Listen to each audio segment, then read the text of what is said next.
everyone. Welcome to Rendezvous with India Diversity Forum. Today we have with us Manisha Nair Vora, who's the Assistant Vice President Human Resources at Luminous Power Technology.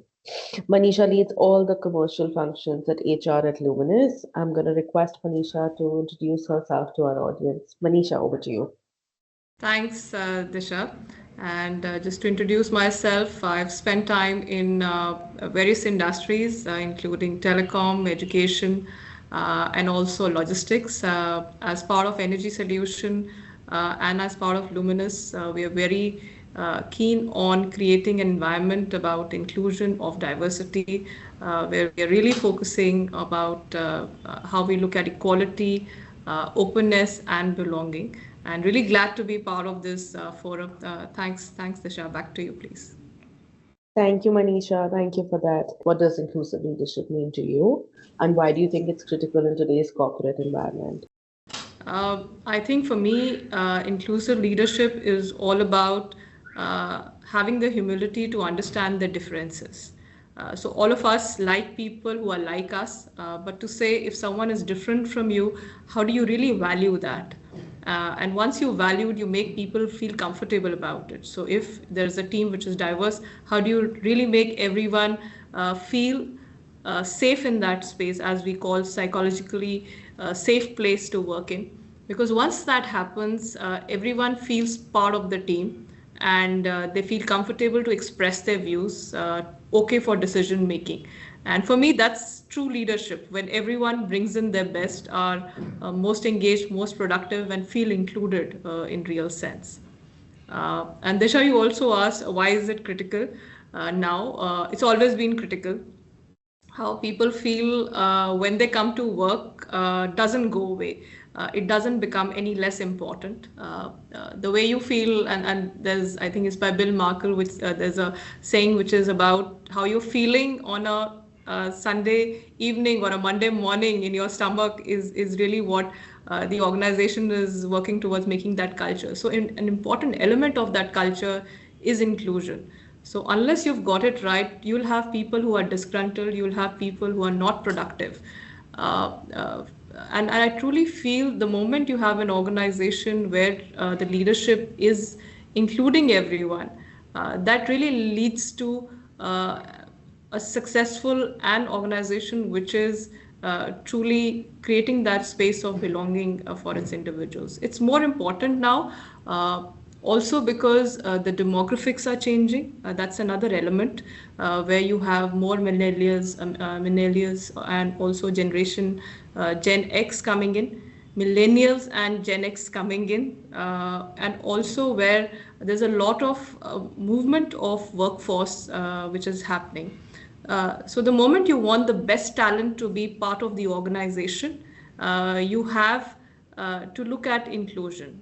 If you have people who think like you, who talk like you, who are from the same school, same background as you are most likely to have the same blind spots. You're most likely not to see opportunities. So it's important and it's critical for organizations to be successful, to look at inclusion in a manner, in a focused manner. What steps can leaders take to ensure they're fostering a culture of belonging in their teams? I think first and foremost is the willingness to wanting to go that extra mile to spend time with the team to understand the differences, because sometimes they are not surface. We are all used to appearing in a particular way, talking in a similar manner. So as a leader, have you created that of course, I talked about the space, but that awareness in the team itself. So, one, are you willing to go ahead and find out that difference? Two, are you creating that awareness around you? Because it's not just you. In an organization, even which is sub 100, will have many transactions, whether it's an email going from one to the other, it's a discussion happening between two people. There are many transactions, and all these transactions can drop or may not have the required impact if they're not inclusive. So therefore, have you created a process, a system wherein you've got people and given them empowerment to call it out if inclusion hasn't happened? So that awareness is extremely important, and a leader has that responsibility to actually create awareness and create those processes and systems where a bias can be called out. So that's really important. And I think a very important aspect is the actions every day. You may talk about it, you may understand the differences, but what are you doing every day? What are you, for example, are you listening to the quietest person in the room? Are you giving everyone a voice? So, what are the actions that you're taking every day finally becomes very important in this process. How do you identify and address unconscious biases within the leadership team? So you don't know what you don't know. So as if you go by the Jory window, you don't know what you don't know. So many of us, even if we think we are not biased, it's possible that we may be creating or having a bias, and therefore the unconscious bias. And I myself included at one point when I went through this awareness training, I realized that I also have a bias. So somewhere that sensitization is extremely important. Now, leaders are people who are tenured, who have seen success, who have managed teams, who have delivered results. To say that you're not doing something right and here is the change and change in the team, let's say, in the demographics of the team, and now you need to behave in a particular manner. That sensitization and that awareness is very, very important. If it doesn't happen, sometimes you also need external partners to help you with that. Because let's say if the organization and the people are similar, and if it's, especially if it's a small organization and you've hired people like you, and tomorrow you have someone who's not from the same backgrounds, you'll have an issue because you don't even know that difference exists. So therefore, that sensitization at any level becomes extremely important. And once you've created that sensitization, uh, to have an environment where people can speak up, that's important, because if something is not going right in terms of treating people, in terms of the language being used, because we're used to using terms which may not be so inclusive, and we're not even aware that we're not using inclusive terms. So that awareness is, I feel, is the key. Once that buy-in is there, that awareness and understanding is there, it's a collective responsibility. Finally, it's a collective responsibility to create an environment which actually takes care of and makes people belong to the organization. So that's extremely important.